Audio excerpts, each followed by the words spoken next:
Peace would herald a new day for both our peoples, and it could also make the dream of a broader Arab-Israeli peace a realistic possibility. If the benefits of peace with the Palestinians are so clear, why has peace eluded us?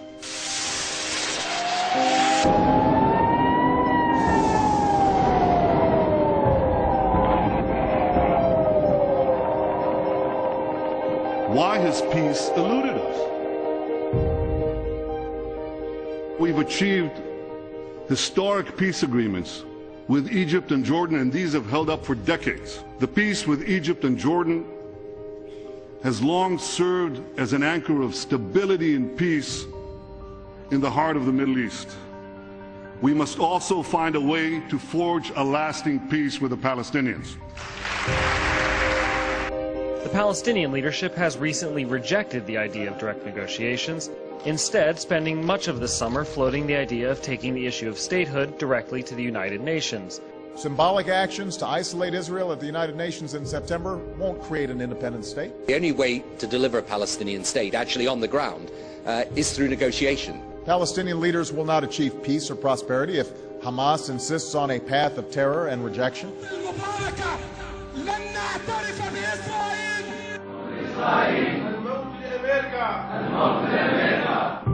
And Palestinians will never realize their independence by denying the right of Israel to exist. To your descendants I give this land, from the Wadi of Egypt to the great river, the Euphrates. To understand the nation's story, we must realize who the people are.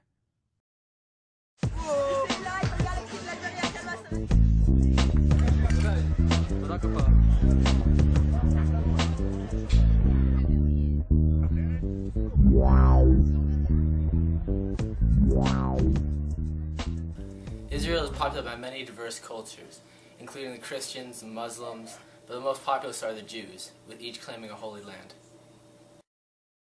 It is important to understand that Israel is small, very small. Take California, then cut it in half, then do it again, then do it 5 more times. It is a Jewish nation located in the middle of the Arab world. Israel's geography has made it almost impossible for it to exist.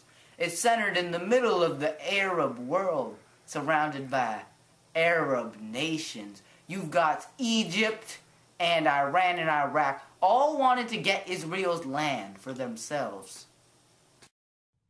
Israel's story begins 3,400 years ago with an entire people enslaved in Egypt. One man led them to freedom and gave them the laws that would be their guide to a new home.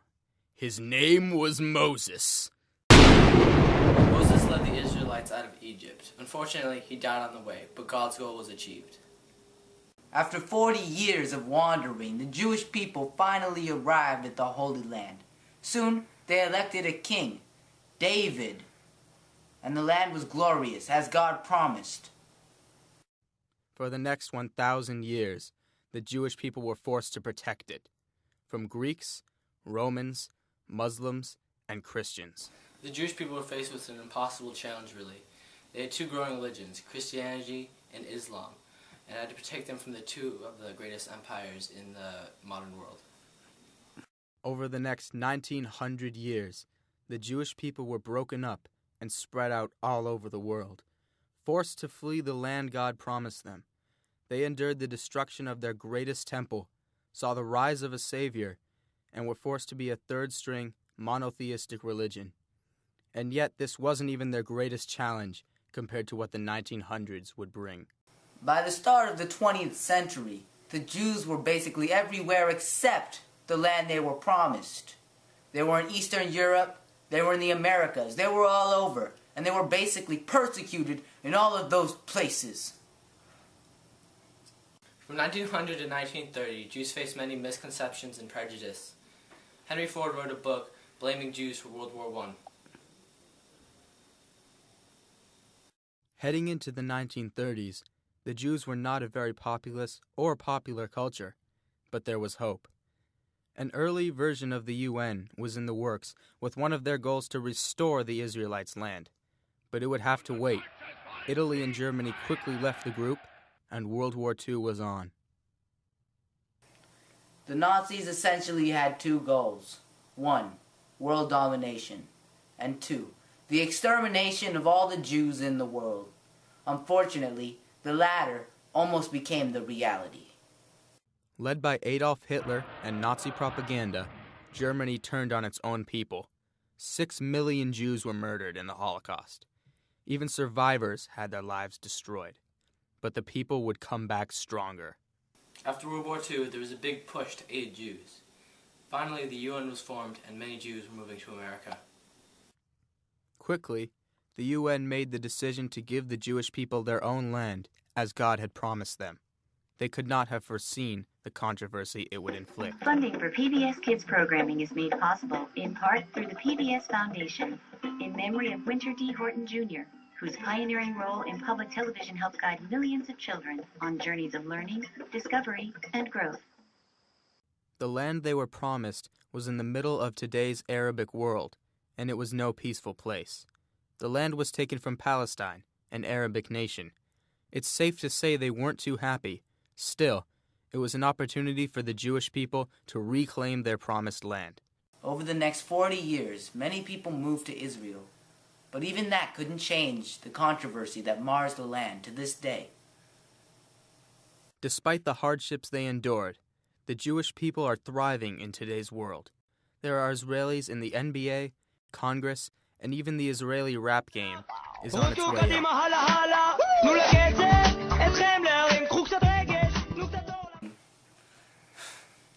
There are a lot of misconceptions today about the role of Israel and Jews. Although they are more socially accepted and are at the forefront of our public knowledge, there are a lot of things we need to learn about Israel and the Jewish faith. For example, Israel is not a very big place. It's in the middle of the Arab world, and it's the smallest nation of its type in the entire area. Also, it is not completely populated by Jews. There are almost as many Palestinians who are Muslim as there are Jews. It's a war zone, and it's not a strange place. They have a basketball league. However, there's a threat, and we need to bring peace to this land. It's a holy land. So, with your help, I know we can do it.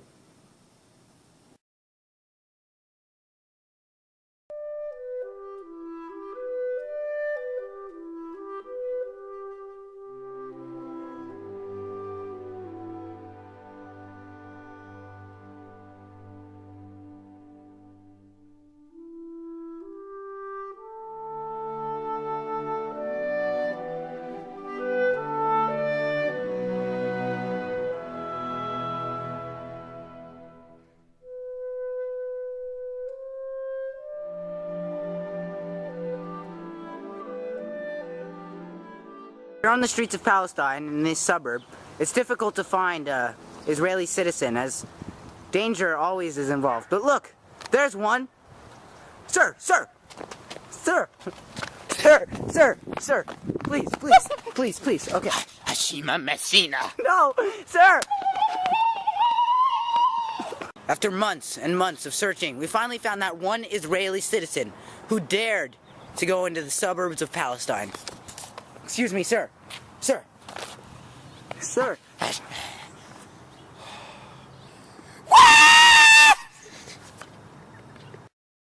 Even with the difficulties Israel faces, peace will always be attainable, and it will always be a goal, not only for the people of Israel, but for the world.